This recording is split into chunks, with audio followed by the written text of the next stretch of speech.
Livro de número 76, Opinião Espírita, publicado em 1963.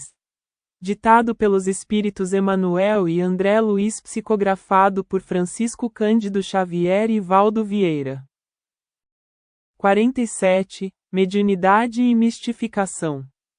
Compreendendo-se que na experiência humana exameiam espíritos desencarnados de todos os estalões, seja lícito comparar os médiuns, tão somente médiuns, aos instrumentos de comunicação usados pelos homens, no trato com os próprios homens.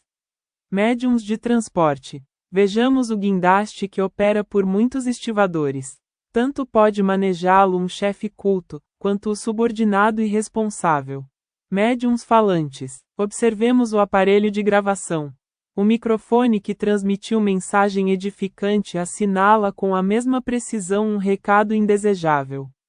Médiuns escreventes. Analisemos o apetrecho de escrita. O mesmo lápis que atendeu à feitura de um poema serve à fixação de anedota infeliz.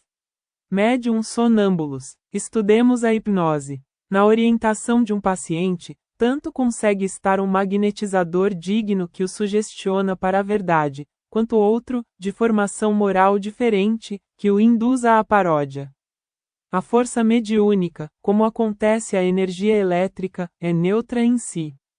A produção mediúnica resulta sempre das companhias espirituais a que o médium se afeiçoe. Evidentemente, o médium é chamado a garantir-se na sinceridade com que se conduza e na abnegação com que se entregue ao trabalho dos bons espíritos que, em nome do Senhor, se encarregam do bem de todos. Em tais condições, nada pode o médium temer, em matéria de embustes, porque todos aqueles que se consagram e se sacrificam pelo bem dos semelhantes, jamais mistificam, por se resguardarem na tranquilidade da consciência, convictos de que não lhes compete outra atitude senão a de perseverar no bem, acolhendo quaisquer embaraços por lições, a fim de aprenderem a servir ao bem com mais segurança, já que o merecimento do bem cabe ao Senhor e não a nós. Fácil reconhecer, assim, que não se carece tanto de ação da mediunidade no espiritismo, mas em toda parte e com qualquer pessoa, todos temos necessidade urgente do espiritismo na ação da mediunidade. 48. Na luz do trabalho. Beneficência é também agradecer o trabalho alheio e caminhar construindo. Quando transites na estrada, lança um pensamento de gratidão aos que se feriram nas lajes para que a tivesses, fartando-te a mesa, lembra as dilacerações do lavrador, tratou a semente para que o pão te regalasse. No lar, recorda os que te levantaram o agasalho doméstico, muitas vezes, à custa da própria vida. No simples copo de água que te aplaque a sede, podes meditar nos braços que se conjugaram, em múltiplas tarefas, a fim de que a recolhesses, pura, do filtro. Em toda parte, inclina-se a vida, à frente de nós, amparando-nos, atenta, de modo a que aprendamos dela o dom de servir. Não há fruto que apareça maduro. Humilde molho de maravilhas que te garanta o lume exigiu laboriosa atividade da criação. Tudo o que existe de útil reclamou humildade, disciplina, constância, paciência. A sabedoria divina tudo dispôs para que os grandes e os pequenos se entrelacem, na sustentação do bem eterno, conservando cada qual em seu nível de distinção.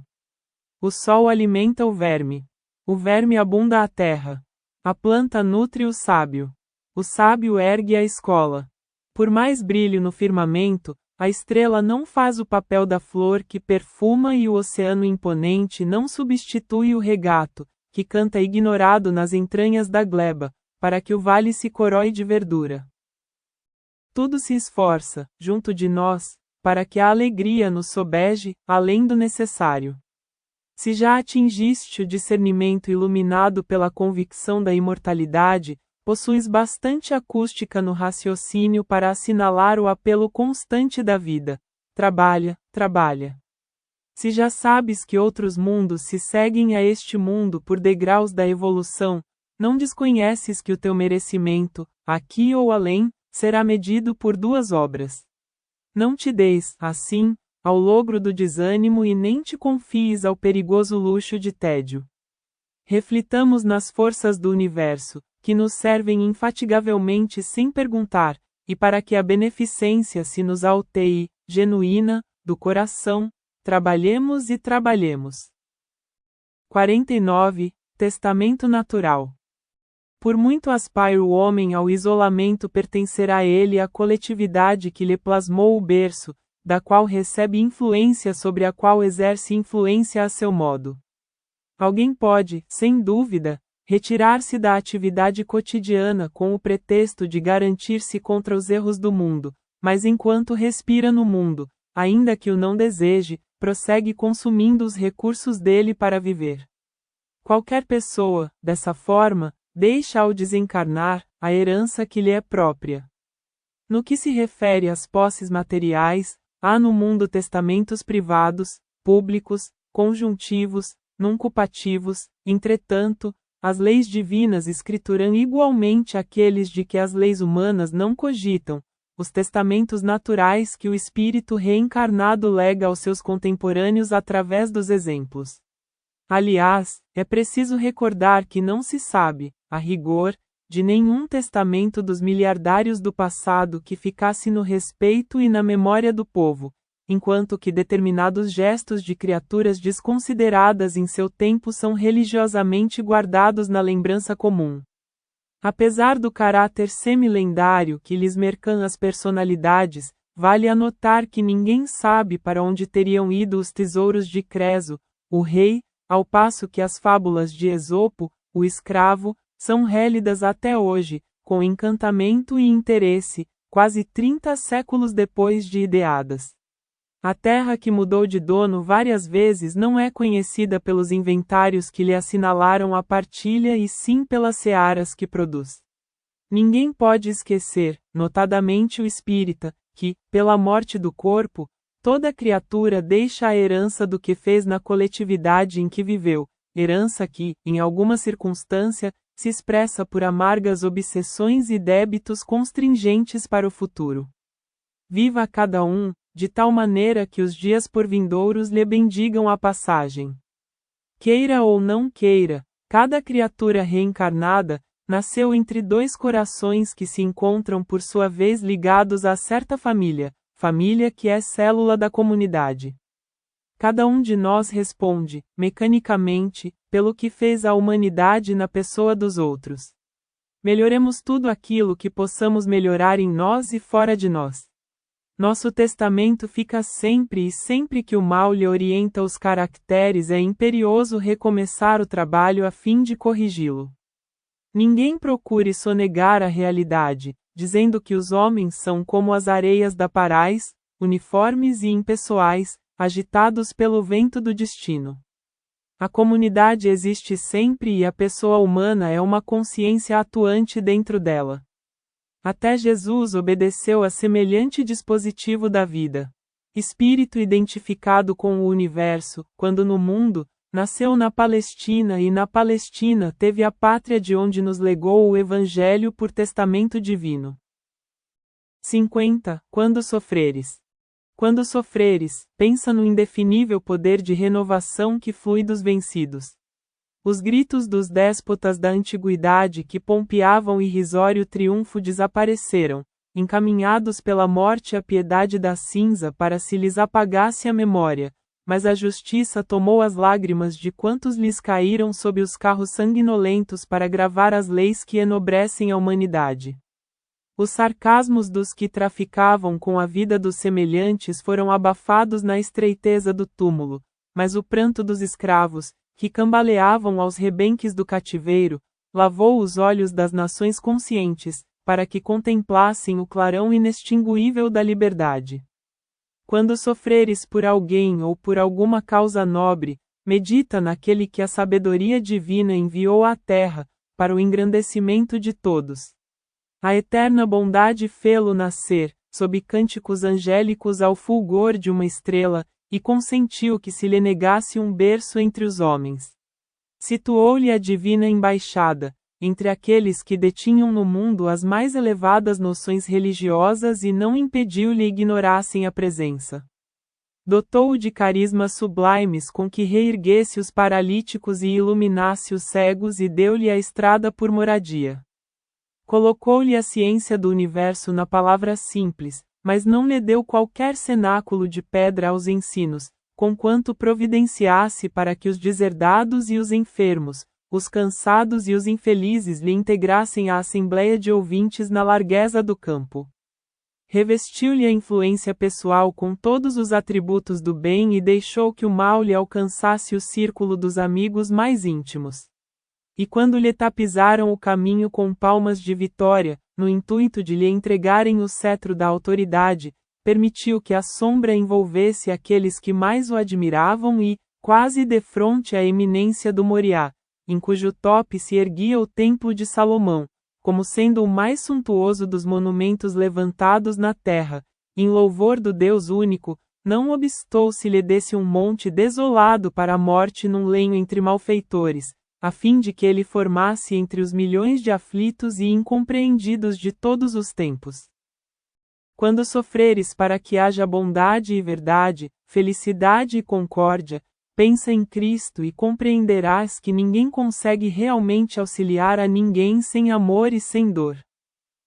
51. Privações do corpo e provações da alma. O homem, não raro, nas horas difíceis, lança mão de recursos extremos e, por vezes, ilógicos, para diminuir o sofrimento próprio ou alheio, qual acontece nas provas desesperadoras, no sentido de suprimir agonias morais ou curar doenças insidiosas. Daí nasce o contrassenso dos ofícios religiosos remunerados de que se alastra antigos e piedosos enganos, como sejam a recitação mecânica de fórmulas cabalísticas, os sacrifícios inúteis visando prioridade e concessões, as promessas esdrúxulas, os votos inoportunos, as penitências estranhas, os autocastigos em que a vaidade leva o rótulo da fé, os jejuns e as mortificações a expressarem suicídios parciais, o uso de amuletos, o apego a talismãs, o culto improdutivo do remorso sem qualquer esforço de corrigenda na restauração do caminho errado. Contudo, ao espírita cristão compete despojar-se de semelhantes conceitos acerca do Criador e da criação, cristalizados na mente humana através de numerosas reencarnações. Para nós, não mais existe a crença cega. Em razão disso, não mais nos acomodamos à ideia do milagre como sendo prerrogativa em favor de alguém sem merecimento qualquer. De igual modo, urge compreender os mecanismos das leis divinas, dispensando-se, ante os lances atormentados da existência terrestre, toda a atitude ilusória ou espetacular. Omissão não resolve. E em matéria de comportamento moral, a renovação da vida, abstenção do serviço no bem de todos, é deserção vestida de alegações simplesmente acomodatícias, dentro da qual o crente não apenas foge das responsabilidades que lhe cabem, como também ainda exige presunçosamente que Deus se transforme em escravo de suas extravagâncias. Situa-nos a doutrina espírita diante de nós mesmos. Estamos espiritualmente hoje onde nos colocamos ontem. Respiraremos amanhã no lugar para onde nos dirigimos. Usemos a oração para compreender as nossas necessidades, solucionando-as à luz do trabalho sem o propósito de ilaquear os poderes divinos. A lei é equânime, justa, insubornável. A criatura, gota igual às demais no oceano imenso da humanidade universal, não é cliente de privilégios. Eis porque, ao invés de procurar, espontaneamente, penitências improdutivas para nós, é imperioso buscar voluntariamente o auxílio eficiente aos semelhantes. Espiritismo é sublime manancial de energia espiritual. Haurindo forças, acatemos sem revolta aquilo que a vida nos oferece, trazendo paz na consciência e entendimento no coração. O mundo atual prescinde de quantos se transformam em ascetas e eremitas de qualquer condição. Até a penologia moderna procura imprimir utilidade às horas dos presidiários, valorizando-lhes a reeducação em colônias, a busca de regeneração moral e social. E a própria psiquiatria, presentemente, institui a laborterapia para que os enfermos da alma se recuperem, pela atividade edificante. Para o espírita, portanto, a vida e o universo surgem ajustados à lógica e esclarecidos na verdade. Apelemos para os recursos da prece, a fim de que sejamos sustentados em nossos próprios deveres, reconhecendo, porém, que Deus não é vendedor de graças ou doador de obséquios, em regime de exceção, e sim o Criador incriado, perfeito em todos os seus atributos da justiça e de amor. 52. Tempo da regra áurea.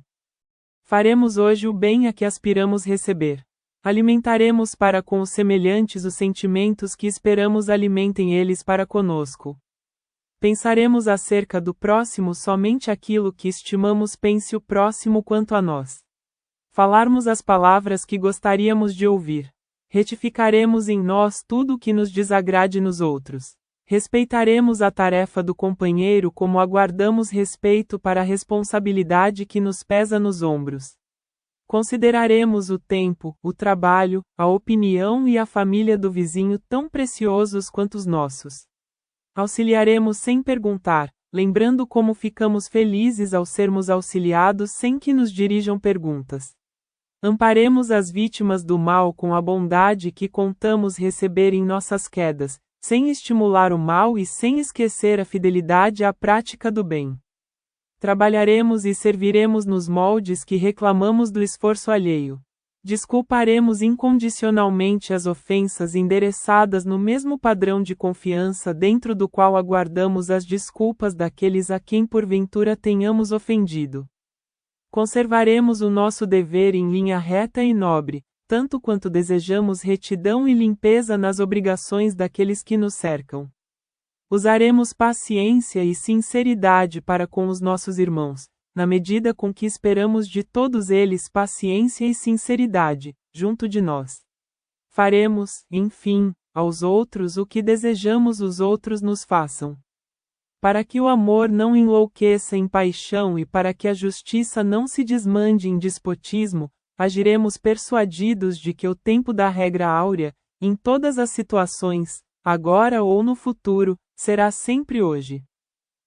53. Natural e inevitável. Natural e nem podia ser de outro modo. Respirará na terra por alvo de permanente observação à guisa de ator supliciado na ribalta da vida. Caminhando sob a ironia de muitos qual um peregrino sem pouso certo. Incompreendido nos melhores propósitos, figurando-se pobre sentenciado a sistemático abandono sem apelação de qualquer natureza. Considerado na categoria de louco, muita vez, pelos antes mais caros. Dilapidado nos interesses imediatos, como se estivesse automaticamente deserdado de todos os bens. Preterido onde se encontre qual se fosse irresponsável. Experimentado por golpes e zombarias, sob o guante da antipatia gratuita. Sobrecarregado de obrigações à maneira de escravo, submetido às exigências e caprichos de muita gente. Espancado nos sentimentos qual se trouxesse no peito um coração de mármore. Perseguido nas realizações, cercado de desafetos que ajuntou sem querer. Mal interpretado nas palavras que profira, qual forasteiro a expressar-se por idioma desconhecido. Desajustado onde mor, apontado por estrangeiro no próprio rincão natal. Injuriado nos pontos de vista, parecendo o indesejável representante de detestada minoria. Ferido nas próprias aspirações, como se nunca devesse necessitar de carinho. Contrariado em todos os desejos, qual criança que vagueia, enjeitada de todos. Sacrificado nas menores aquisições, lembrando um paria sem apoio e sem rumo. Tentando a quedas morais em cada momento, à maneira de viajante numa estrada marginada de abismo. Condenado sem culpa qual inocente no banco dos réus. Humilhado sem razão à feição do homem reto inconsideradamente relacionado por malfeitor. Qual acontecia ao cristão simples e verdadeiro da era apostólica, assim viverá todo espírita sincero que aspira à renovação de si mesmo, realmente consagrado a servir com Jesus pela vitória do Evangelho. 54. Embaixadores divinos. Eles, os embaixadores divinos, quando chegam a nós, espíritos internados na escola da evolução, trazem consigo as harmonias supremas. Expressam-se raramente por estruturas humanas, conquanto permitam que artistas de sentimento elevado lhes imaginem a forma, nas alegorias da abstração ou na linguagem dos símbolos. Manifestam-se quase sempre por influxos de sabedoria e beleza, amor e refazimento. São frêmitos de esperança, alavancas intangíveis de força, clarões relampagueantes no firmamento da lama, a se lhe espelharem nas telas do pensamento por ideias sublimes e sonhos majestosos, visões interiores de magnificência intraduzível, cujo fulgor recorda a auréola solar dissipando as trevas. Abeiram-se das mãos fatigadas de pranto e renovam-lhes a ternura para que afaguem de novo os filhos ingratos. Aproximam-se dos corações exaustos de sacrifícios, impelindo-os a converter soluços de sofrimento em cânticos de alegria. Envolvem o cérebro daqueles que se consagram espontaneamente à felicidade dos semelhantes e comunicam-lhes o lume da inspiração, que se lhes transfigura, no campo mental, em cores e melodias, invenções e modelos, composições literárias e revelações científicas, poemas e vozes, hinos à bondade e planos de serviço que atendam anseios e aspirações das criaturas famintas de acesso aos reinos superiores do espírito. Abraçam os lidadores do bem e reaqueceram-lhes os corações para que não se mobilizem, sob o granizo da calúnia, e nem se entorpeçam, ao verbo gelado e fulgurante das filosofias estéreis. Beijam a fronte pastosa dos agonizantes que aguardam tranquilamente a morte, rociando-lhes o olhar com lágrimas de júbilo ao desvendar-lhes os gloriosos caminhos da liberdade. Enlaçam os servidores humildes que suam e choram na gleba, a fim de que o mundo se abasteça suficientemente de pão, e levantam-lhes a cabeça para a contemplação do céu. Quando a ventania da adversidade te assopre desalento ou quando a sombra da provação te mergulhe em nuvens de tristeza, recorre a eles, os embaixadores divinos do amor eterno, e sentirás, de imediato, o calor da fé, nutrindo-te a paciência e acalentando-te a vida. Para isso, basta-te recolhas a paz do silêncio acendendo em ti mesmo leve chama de oração por atalaia de luz. 55. O passe. O passe não é unicamente transfusão de energias anímicas. É o equilibrante ideal da mente, apoio eficaz de todos os tratamentos. Desânimo e tristeza, tanto quanto insatisfação e revolta, são síndromes da alma, estabelecendo distônias e favorecendo moléstias do corpo. Se há saúde, esses estados de espíritos patrocinam desastres orgânicos. Na doença equivalem a fatores predisponentes da desencarnação prematura. Mas não é só isso. Em todo desequilíbrio mental, as forças negativas entram mais facilmente em ação instalando processos obsessivos de duração indeterminada. Se usamos o antibiótico por substância destinada a frustrar o desenvolvimento de micro-organismos no campo físico, por que não adotar o passe por agente capaz de impedir as alucinações depressivas, no campo da alma? Se atendemos à asepsia, no que se refere ao corpo, por que descurar dessa mesma asepsia no que tange ao espírito? A aplicação das forças curativas em magnetismo enquadra-se à efluvioterapia com a mesma importância do emprego providencial de emanações da eletricidade. Espíritas e médiuns espíritas, cultivemos o passe, no veículo da oração, com o respeito que se deve a um dos mais legítimos complementos da terapêutica usual. Certamente os abusos da hipnose, responsáveis por leviandades lamentáveis e por truanices de salão, em nome da ciência, são perturbações novas no mundo, mas o passe, na dignidade da prece, foi sempre auxílio divino às necessidades humanas. Basta lembrar que o Evangelho apresenta Jesus, ao pé dos sofredores, impondo as mãos. 56. Amor onipotente. Na hora atribulada de crise, em que as circunstâncias te prostraram a alma na provação, muitos acreditaram que não mais te levantarias. No entanto, quando as trevas se adensavam em torno, descobriste em outro clarão que te impeliu à trilha da esperança, laureada de sol. Na cela da enfermidade, muitos admitiram que nada mais te faltava senão aceitar o lance da morte. Contudo, nos instantes extremos, mãos intangíveis te afagaram as células fatigadas, renovando-lhes o calor, para que não deixasses em meio o serviço que te assinala a presença na terra. No clima da tentação, muitos concordaram em que apenas te restava a decadência definitiva. Todavia, nos derradeiros centímetros da margem barrenta que te inclinava ao despenhadeiro, manifestou-se em braço oculto que te deteve. Na vala da queda a que te arrojaste, irrefletidamente, muitos te julgaram para sempre em desprezo público. Entretanto, ao respirares, no cairel da loucura, recolheste íntimo apoio, que te guardou o coração, refazendo-te a vida.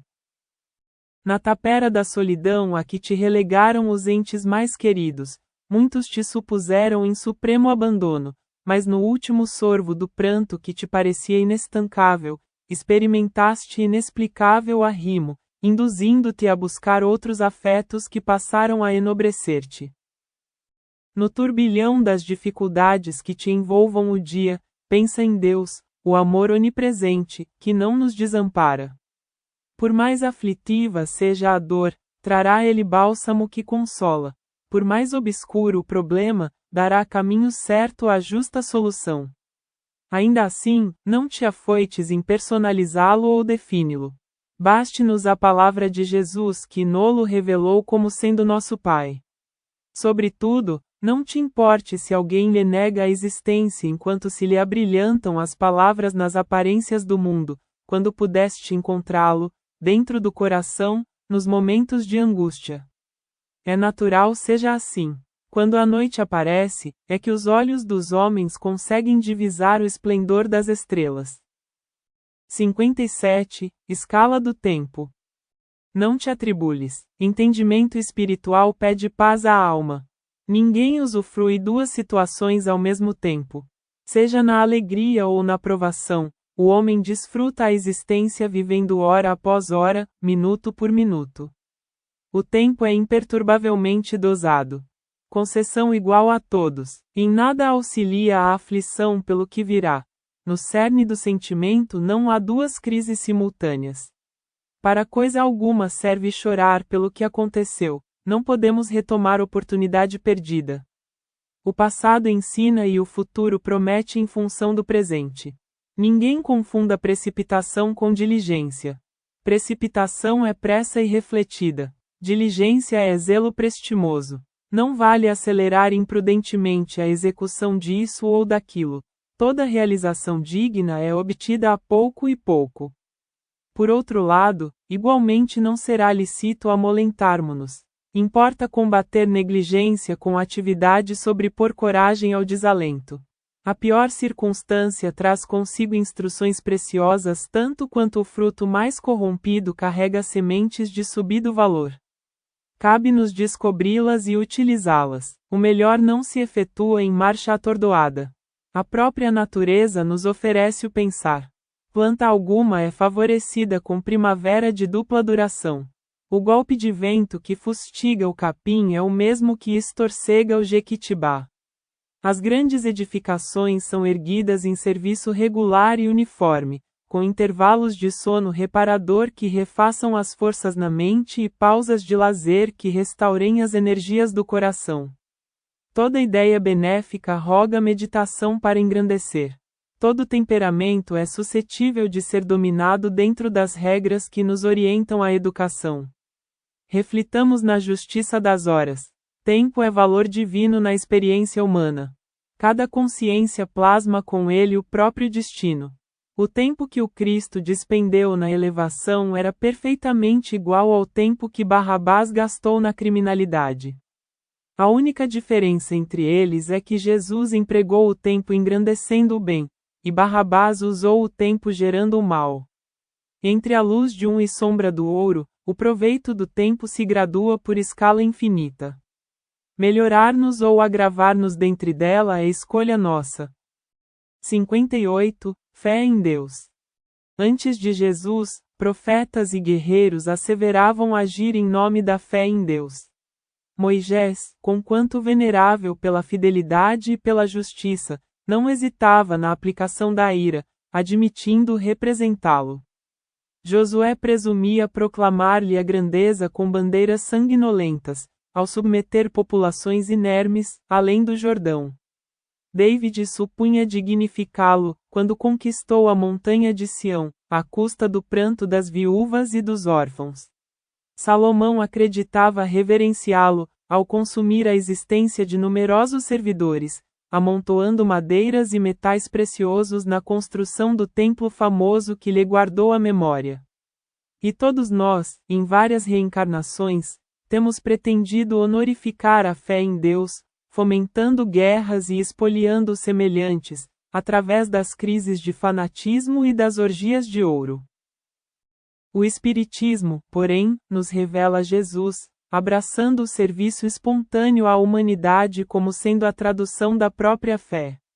Embora livre, transfigurou-se em servidor da comunidade, estendendo mais imediata assistência aos que se colocavam na última plana da escala social. Sem nenhum juramento que o obrigasse a tratar dos enfermos, amparou os doentes com extremada solicitude. Não envergava toga de juiz e patrocinou a causa dos deserdados.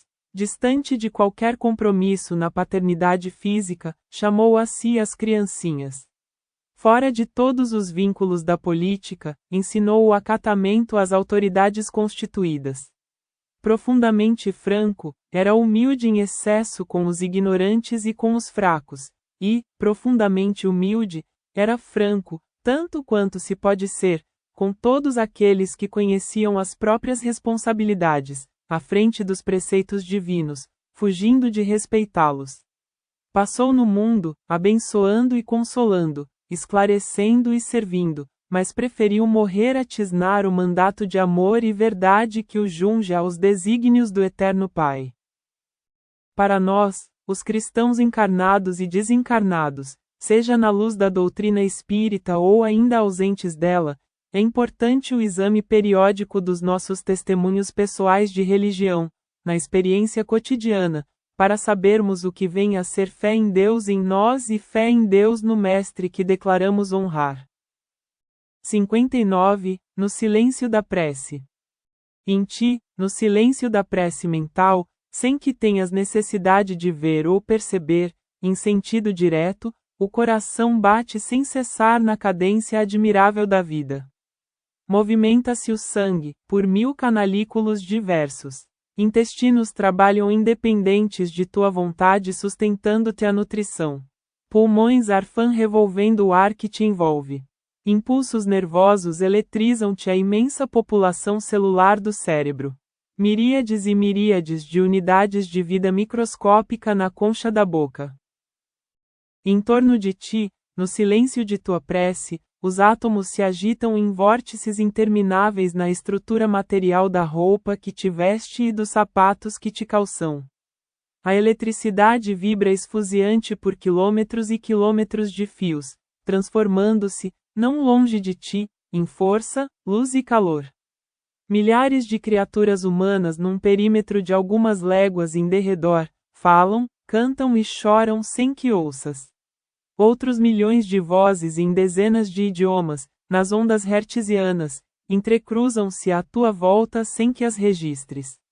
Raios sem conta chovem sobre ti sem que lhes assinales a presença. Inúmeros fenômenos meteorológicos se sucedem em toda parte, sem que consigas relacioná-los. O planeta faz giros velozes carregando-te, em paz e segurança, sem que tomes qualquer conhecimento disso. Igualmente, no silêncio de tua prece, acionas vasto mecanismo de auxílio e socorro na atmosfera que te rodeia, comparável a imenso laboratório invisível. O teu influxo emocional dirige-se além de teus sentidos para onde te sintonizes, através de insondáveis elementos dinâmicos. Não descreias da oração por não lhe marcares fisicamente os resultados imediatos. O firmamento não é impassível porque te pareça mudo. No silêncio de tua prece mental, podes expressar até mesmo com mais veemência do que num discurso de 1000 palavras, o hino vibrante do amor puro, a ecoar pelo infinito, assimilando no âmago do ser a divina luz, que te sublimará todos os anseios e esperanças, na renovação do destino. 60. Evangelho e Espiritismo. Todos aqueles que negam a feição religiosa do Espiritismo, recusando-lhe a posição de cristianismo restaurado, de certo, ainda não abarcaram, em considerações mais amplas, a essência evangélica em que se lhe estruturam os princípios, nos mais íntimos fundamentos.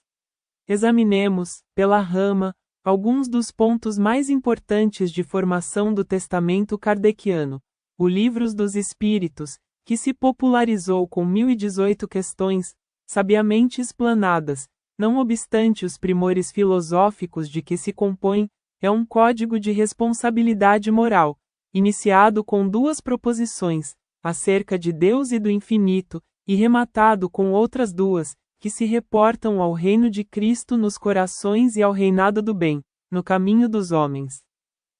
O Livro dos Médiuns, volume de metodologia para o intercâmbio entre encarnados e desencarnados, apresenta, de entrada, valiosa argumentação, alusiva à existência do mundo espiritual, e reúne, no encerramento, diversas comunicações de individualidades desencarnadas, ao mesmo tempo que nos convida a exame sério e imparcial de todas as mensagens recolhidas do além, por via mediúnica, salientando-se que a primeira página da seleção exposta começa com significativa advertência de Agostinho.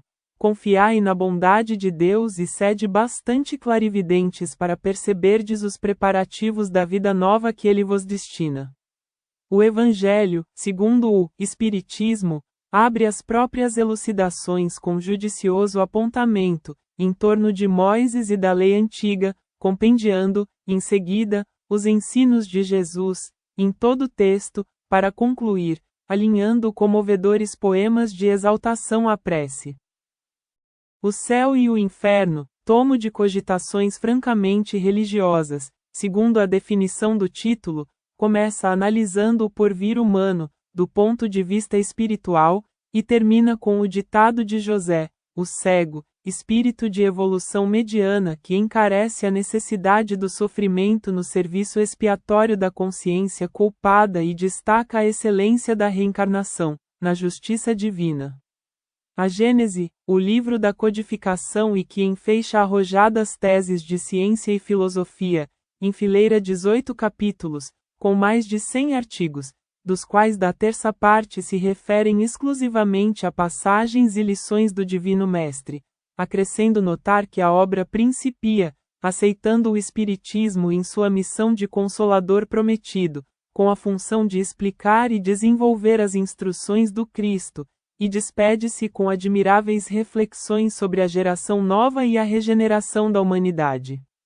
Cremos de boa fé que todos os companheiros, propositadamente distanciados da tarefa religiosa do Espiritismo, assim procedem, diligenciando imunizar-nos contra a superstição e o fanatismo, que a plataforma libertadora da própria doutrina espírita nos obriga a remover, mas, sinceramente, não entendemos a nova revelação sem o cristianismo, a espinha dorsal em que se apoia.